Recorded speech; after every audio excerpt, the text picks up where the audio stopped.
Daniel Cross stood in the corner of the sealed medical chamber. His hands clenched at his sides to keep them from shaking, watching Princess Selarai's chest rise and fall with increasingly irregular breaths. The holographic displays surrounding her medical platform showed vital signs that had been declining for the past 6 hours, despite every intervention the Zyvari medical team had attempted. He wasn't supposed to be in this room. He was human support personnel. His job was to assist the royal medical team with equipment coordination and translation services when human medical concepts needed explanation. But when Princess Selarai's condition had deteriorated to critical status 3 hours ago, one of the specialists had asked him to remain in case emergency consultation with human medical experts became necessary. Now he stood watching someone die while the most advanced medical minds in the Zyvari Empire worked with technology that made human medicine look primitive by comparison, and failed to save her anyway. The Zyvari were an impressive species. Taller than humans, with luminous silver-blue skin that shifted through subtle iridescent patterns, they possessed medical technology centuries beyond Earth's current capabilities. Their healing chambers could regenerate damaged organs, their bioneural interfaces could repair severed nerve connections, their cellular regeneration systems could heal injuries that would be fatal to humans. But right now, Princess Selarai was dying despite all of it. Her skin had lost its normal luminescence, taking on a grayish pallor that Daniel had learned indicated severe systemic crisis in Zyvari physiology. The iridescent patterns that usually flowed across her skin in gentle waves had become erratic, flickering like failing electrical systems. The medical team surrounded her platform, 5 specialists including the head physician, a distinguished Zyvari named Thurin whose long career had made him legendary. They spoke in low tones, their translator devices rendering their speech into standard for Daniel's benefit, though much of the technical terminology was beyond his understanding. Neural degradation accelerating, one specialist reported, studying displays that showed brainwave patterns Daniel couldn't interpret. The cascade is affecting cognitive centers now. Metabolic systems are failing, another added. Her body cannot process the regenerative compounds. The cascade is too advanced. Thurin stood at the head of the medical platform, his expression conveying something Daniel's cultural training had taught him to recognize as resignation. We have attempted all standard interventions and several experimental protocols. Her systems are shutting down in a pattern I have not seen successfully reversed at this stage. The king and queen stood near the chamber's entrance, maintaining the stoic composure expected of Zyvari royalty, but with body language that conveyed grief in ways that needed no cultural translation. They were watching their daughter die, and the best medical minds in their empire were quietly acknowledging there was nothing more to be done. Daniel's throat tightened.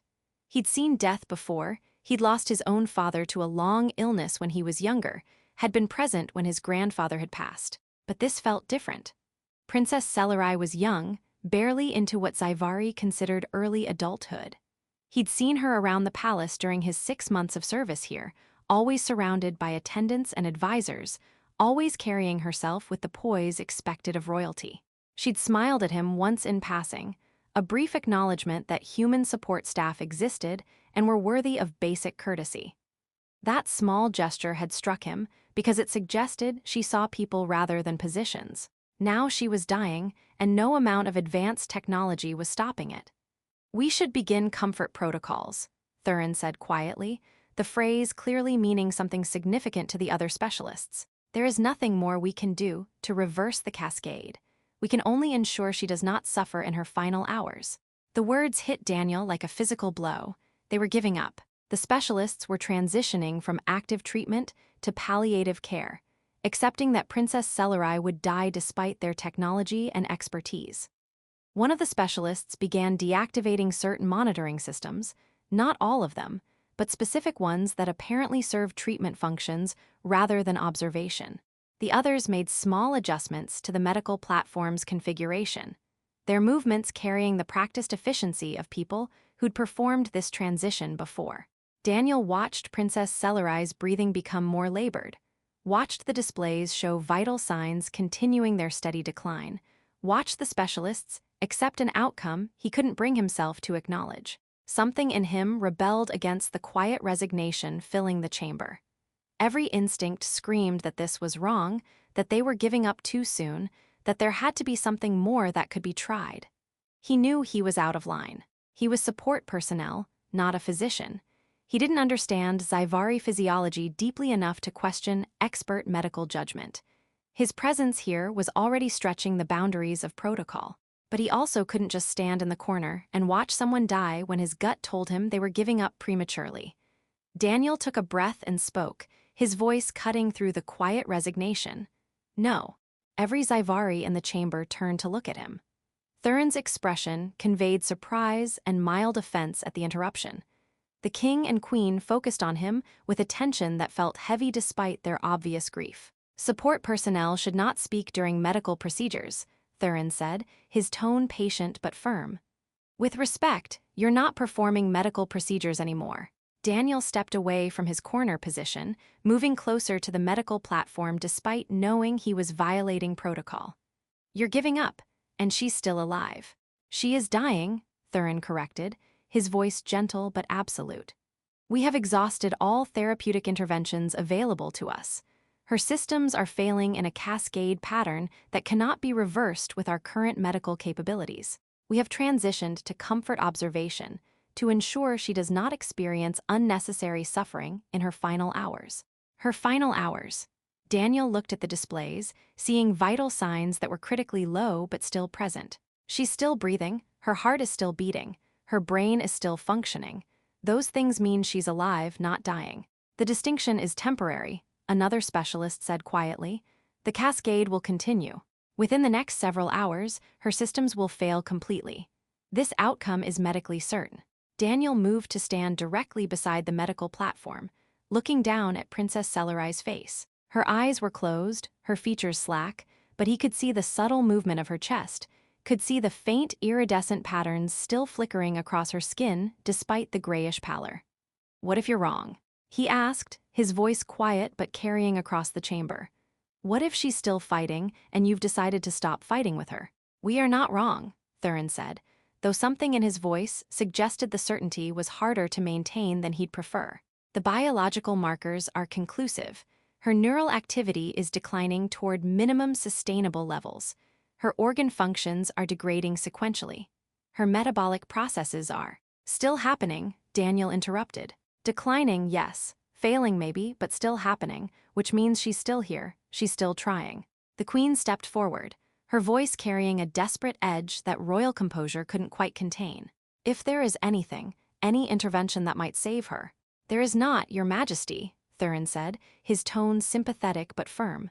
We have done everything our medical knowledge permits. I understand the desire to hope, but continued intervention at this stage would achieve nothing except prolonging the process.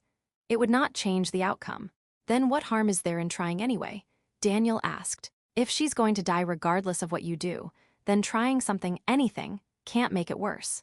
It can prolong suffering unnecessarily, Thurin replied.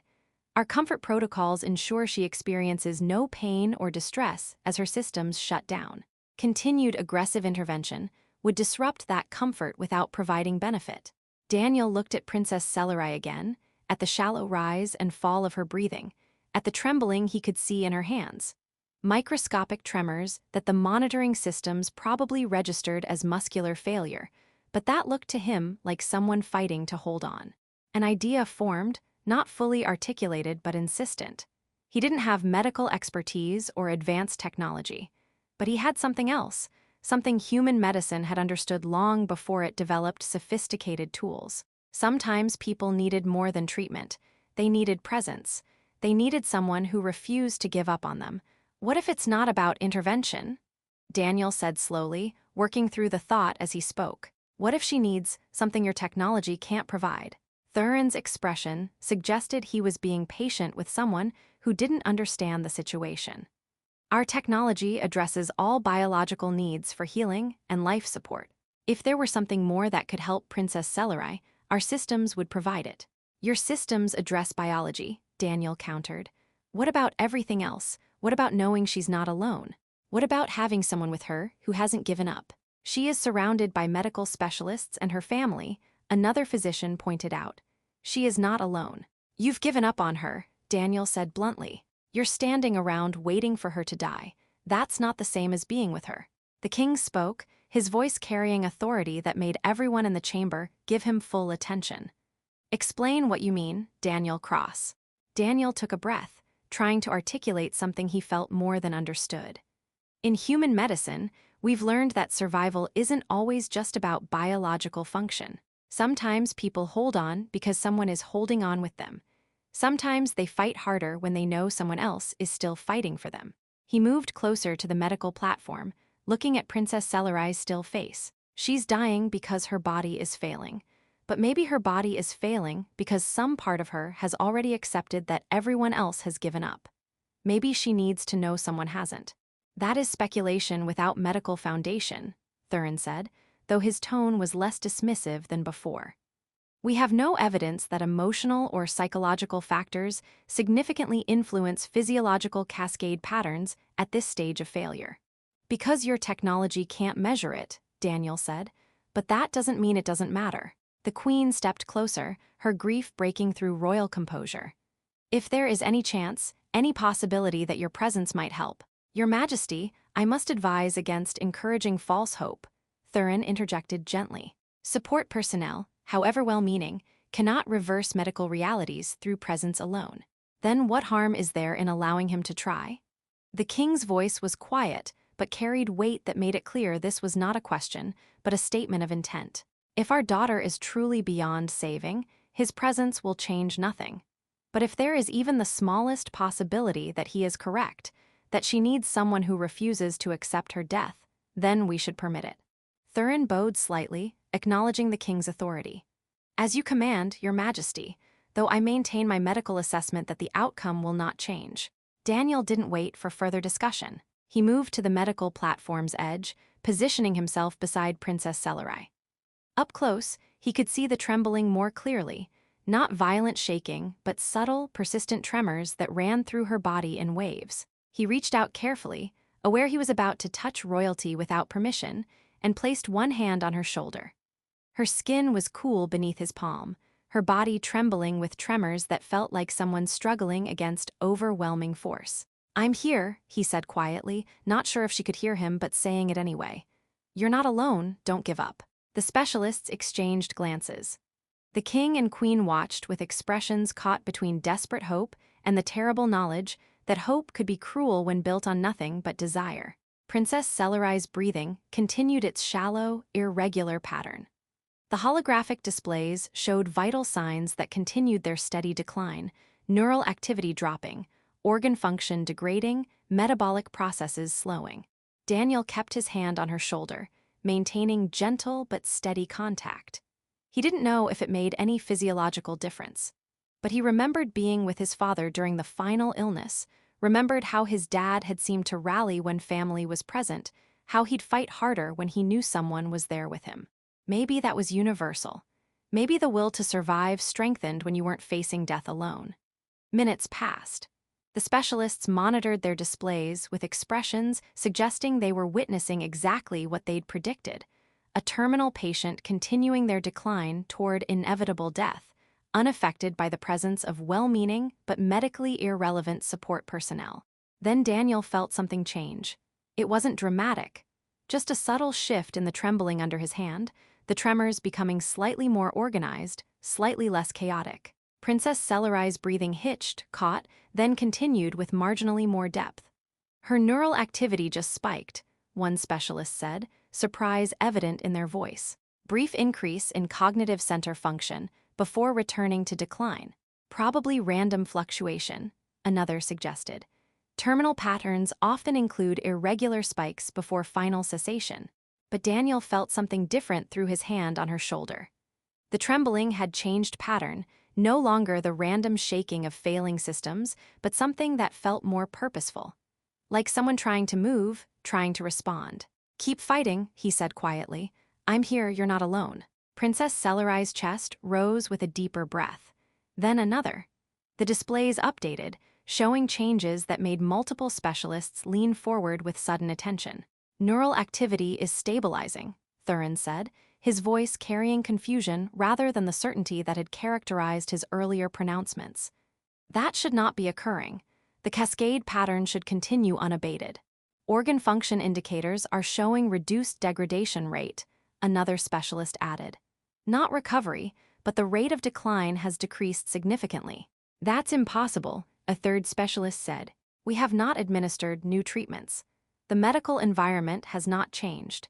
There is no physiological explanation for spontaneous stabilization at this stage. He changed the environment, the Queen said, her voice thick with emotion and tentative hope. The human, he is with her, holding her.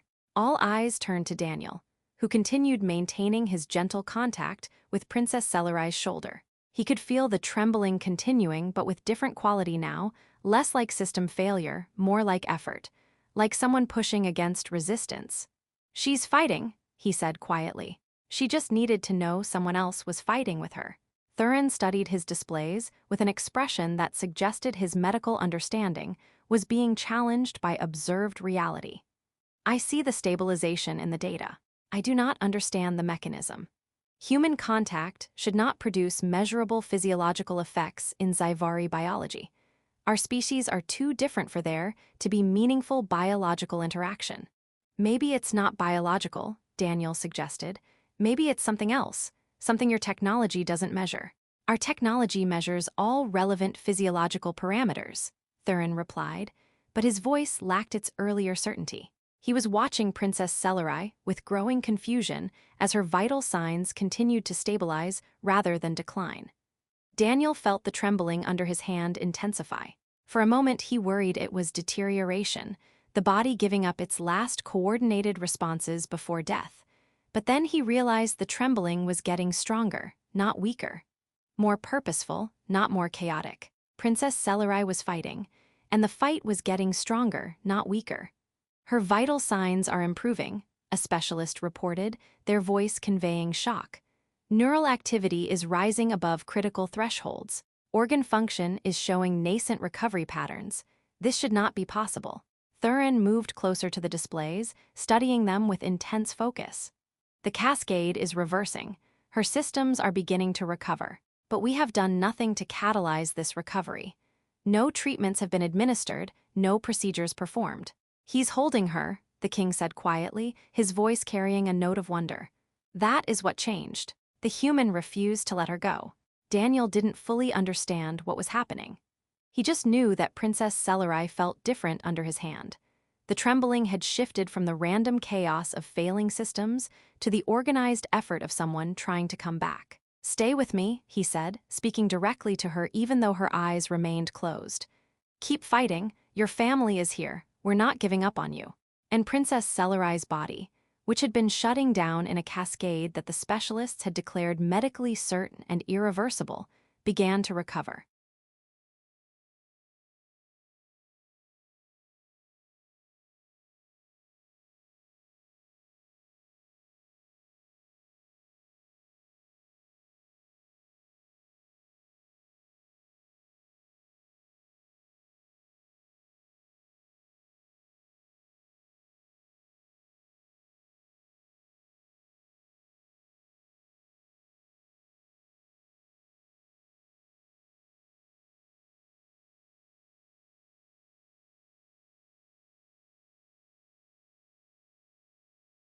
Daniel wasn't sure exactly when he realized that Princess Selarai was starting to slip despite the initial stabilization.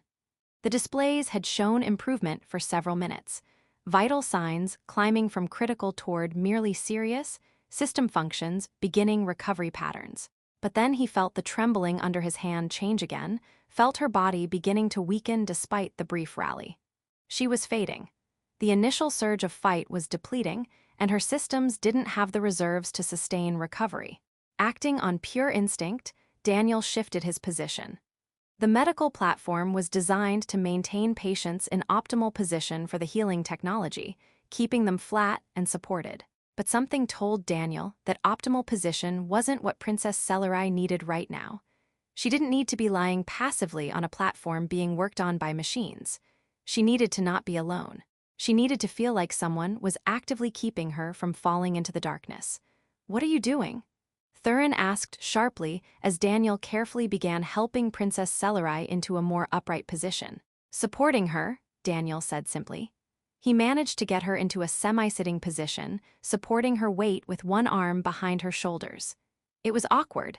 Zyvari physiology was taller and differently proportioned than human, but he adjusted his stance until he could hold her stable. She needs to remain in proper position for the medical systems, one of the specialists began. Your medical systems weren't working, Daniel interrupted. Maybe try something different. Princess Selarai's head lolled against his shoulder, her weight heavy and uncoordinated. Her breathing was shallow again, and the brief improvement in her vital signs was beginning to reverse. The specialists watched with expressions suggesting they expected this attempt to fail just as everything else had failed. But Daniel could feel something different. With Princess Selarai upright, supported against him rather than lying flat and alone on the medical platform, she felt more present. Less like a body waiting to die, more like a person being helped to stay. Sometimes people fight harder when they're not on their backs waiting for the end, Daniel said, speaking more to Princess Selarai than to the specialists. When someone is helping them stay upright, helping them hold on, he could feel her trembling intensifying again, but this time it felt different.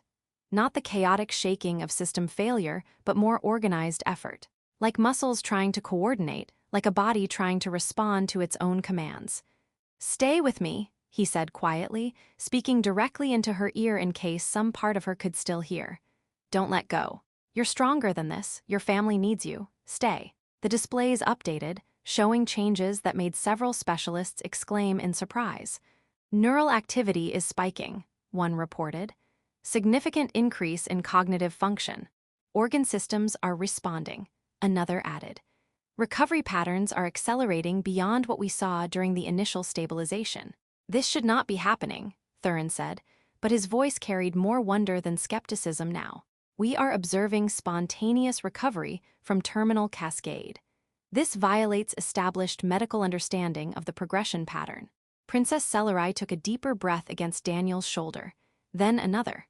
Her body was still trembling, but with increasing coordination, as if systems were coming back online and beginning to work together again. The grayish pallor in her skin was receding. The normal silver-blue luminescence was returning, starting faint but growing stronger. The iridescent patterns that had been flickering chaotically were beginning to flow in more organized waves. "She's recovering," the queen breathed, moving closer with hope transforming her grief-stricken features.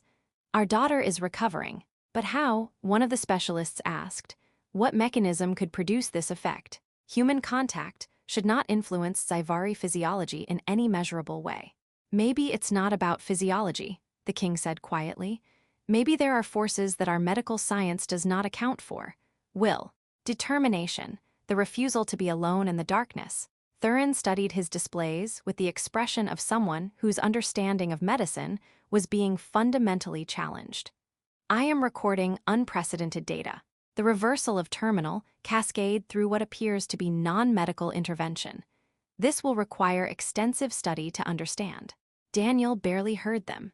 His entire focus was on Princess Selarai, on the way her breathing was strengthening, on the way the trembling in her body was becoming more purposeful, on the way she felt less like dead weight and more like someone actively trying to hold themselves up with his help. "That's it," he said quietly. "Keep fighting. You're doing it. Stay with me." Princess Selarai's eyes fluttered open. It was brief, just a moment of consciousness before her eyes closed again, but Daniel saw awareness in that glance. Confusion, disorientation, but definitely awareness. She was coming back. "Your Highness," he said, his voice catching slightly with relief and emotion he hadn't realized he was feeling. "Can you hear me?" She didn't respond verbally, but her body shifted slightly against his support, adjusting her position in a way that suggested conscious effort rather than passive weight. Her hand moved weakly, coming to rest against his arm as if trying to hold on. The specialists were speaking rapidly now, comparing data and expressing confusion about the mechanisms they were observing. But Thurin had moved closer to the medical platform, studying Princess Selarai directly rather than just watching displays. "Her recovery is accelerating," he said, his voice carrying professional assessment mixed with personal wonder. "Vital signs are approaching normal ranges. Organ function is restoring to baseline. Neural activity is showing healthy patterns. He looked at Daniel with an expression that suggested he was reassessing fundamental assumptions about medicine and healing. You are supporting her, physically holding her upright, and her body is responding, as if this physical support is providing something essential that our technology could not. Maybe she needed to know someone wouldn't let her fall, Daniel suggested. Maybe that mattered more than any medical intervention. The queen was crying now, the stoic royal composure finally breaking under the weight of relief and joy. The king stood beside her, his own eyes bright with emotion he no longer tried to contain. Our daughter lives, the king said quietly. She lives because someone refused to accept what all our medical expertise declared inevitable, because someone chose to stay with her when everyone else had already let go. Princess Selarai's breathing continued to strengthen. The displays showed vital signs climbing steadily toward normal ranges. Her skin regained its full luminescence, the iridescent patterns flowing in healthy waves across her features. Daniel maintained his support, holding her upright even as his arms began to ache from the sustained effort. He didn't care about the discomfort. He just cared that she was recovering, that the systems which had been shutting down in terminal cascade were now coming back online one by one. After what felt like hours but was probably closer to 30 minutes, Princess Selarai's eyes opened again and stayed open. She was clearly disoriented, weak, but conscious in a way she hadn't been since the crisis began. Her gaze settled on Daniel's face, inches from her own since he was still supporting her against his shoulder. You, her voice was weak but audible, didn't leave. No, Your Highness, Daniel said, allowing himself a tired smile. I stayed.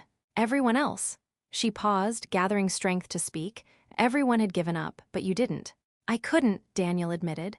It felt wrong to just stand back and watch, so I stayed with you. Held you up when you couldn't hold yourself. Princess Selarai's hand tightened slightly on his arm. Thank you, she whispered. I felt you, in the darkness, someone holding on when I wanted to let go. The specialists were conducting examinations now, scanning and measuring and trying to understand what had just occurred. But Daniel barely noticed them. He was focused on Princess Selarai, on making sure she stayed stable, on being there until she was strong enough that he could step back without her falling. Your family is here, he said quietly. They never left. They're waiting to see you properly awake. Princess Selarai's eyes tracked, past him to where the king and queen stood, and her expression transformed into something between relief and joy despite her obvious weakness. Mother, father. The queen moved forward immediately, taking her daughter's hand with careful gentleness. The king stood close, his hand on his daughter's shoulder, his expression conveying emotions too profound for words. Thurin approached Daniel carefully. Support personnel, Daniel, you may release her now. She is stable enough for the medical platform to support her properly. Daniel carefully helped Princess Selarai transition back to the platform's support, making sure she was stable before he finally stepped back. His arms ached from the sustained effort of holding her upright, and he felt exhausted in ways that went beyond physical fatigue.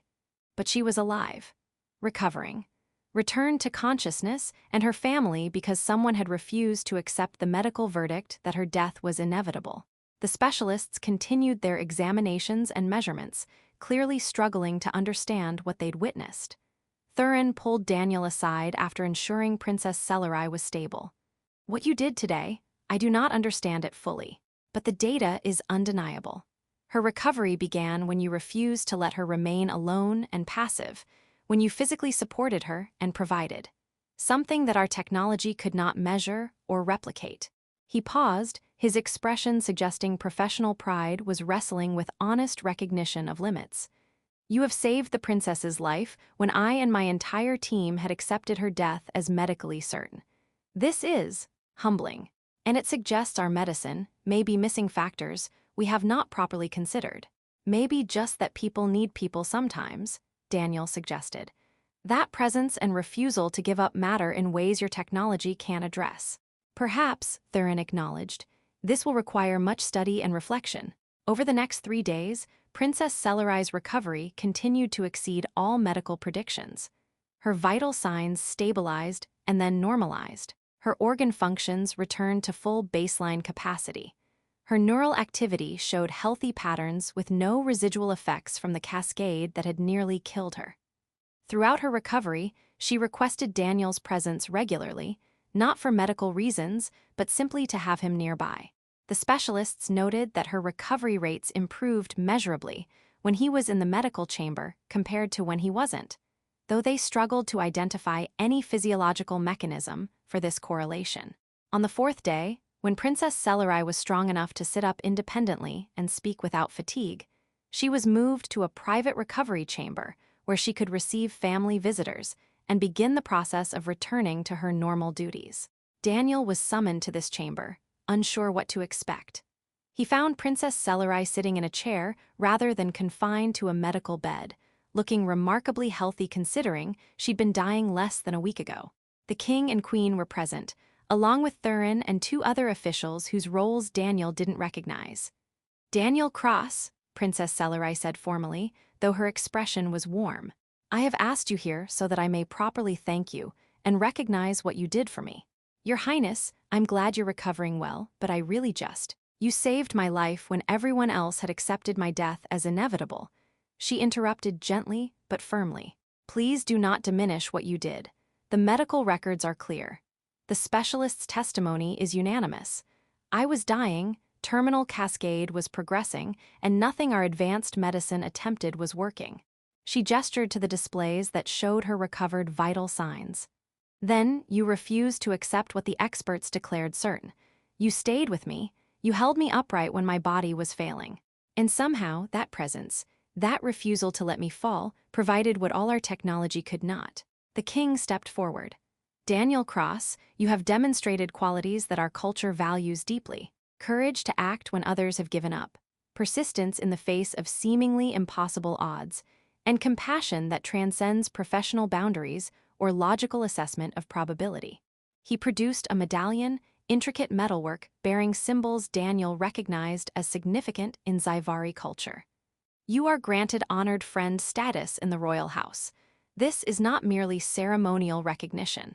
You will always be welcome in this palace, always be protected by royal authority, always be recognized as one who saved the heir to our throne through sheer determination and refusal to abandon someone in their darkest moment." Daniel accepted the medallion, feeling its weight both physical and symbolic. "Your Majesty, I appreciate the recognition, but I really just did what felt right. I couldn't stand by and watch someone die without at least trying to help. That instinct, to try when logic suggests there is no point, that is precisely what saved me," Princess Selarai said. "The specialists had accepted that my death was medically certain. My parents had begun grieving.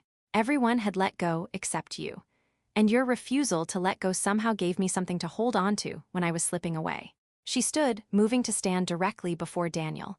"I remember it, you know. The darkness closing in, my systems shutting down one by one. And then feeling someone holding me, refusing to let me fall.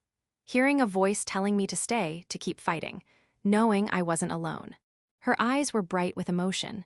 "That presence in the darkness, that was you, and it made all the difference." The Queen added, "We have instructed our medical research institutions to study what occurred in that sealed chamber, not to dismiss the expertise of our specialists, but to understand what factors our advanced medicine may be overlooking. Your species' approach to caregiving, your instinct for emotional support, your refusal to accept death as inevitable even when all evidence suggests otherwise. These qualities may have applications in medicine that we have not properly considered."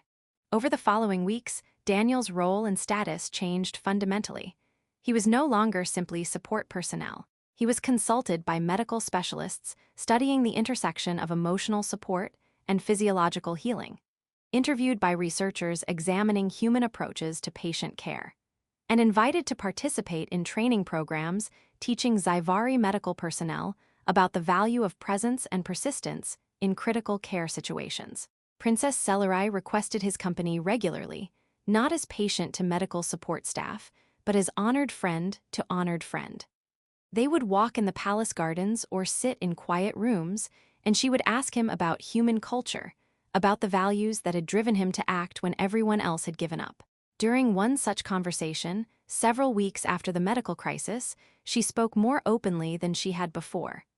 I've been thinking about what happened in that chamber, about why your presence made such difference when all our technology failed. She paused, gathering her thoughts. I think perhaps we Zyvari have become too dependent on our advanced medicine. We trust our technology to heal, and when it fails, we accept that failure as absolute.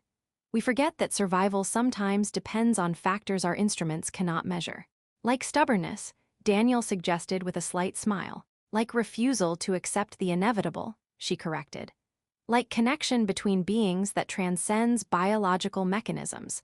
Like knowing someone else is fighting for you when you don't have strength to fight for yourself. She looked at him directly. You gave me that, Daniel. When I was slipping away into darkness, when my body was failing and my mind was surrendering, you were there, holding me up, refusing to let me fall. And somehow, that mattered more than all the healing technology surrounding me. I'm glad it helped, Daniel said quietly. I still don't fully understand how or why, I just knew I couldn't walk away. That instinct, to stay rather than leave, to persist rather than accept, that is something special, Princess Selarai said. And it's something we Zyvari should not dismiss merely because our technology cannot measure or replicate it. Thurin had reached similar conclusions. In a formal presentation to the Royal Medical Council, he discussed the case openly, acknowledging the limits his initial assessment had revealed. We declared Princess Selarai's death medically certain based on established cascade progression patterns and the failure of all therapeutic interventions, he said to the assembled physicians. We were wrong, not about the medical data, which was accurate, but about what factors influence survival in critical situations. He displayed the recordings from the sealed chamber, showing the moment when Daniel had refused to accept the specialist's conclusion. This human, with no advanced medical training and no sophisticated technology, provided something we had not. Absolute refusal to give up, physical support that communicated presence and determination, and emotional grounding that somehow catalyzed physiological recovery we could not achieve through our interventions. The presentation sparked extensive debate about integrating what was being termed human persistence protocols into Zyvari medical practice. The recognition that presence, emotional support, and refusal to accept terminal outcomes could sometimes influence survival in ways that technology alone could not. Daniel watched these discussions with mixture of satisfaction and bemusement. He'd just done what felt right in a moment when everyone else had given up.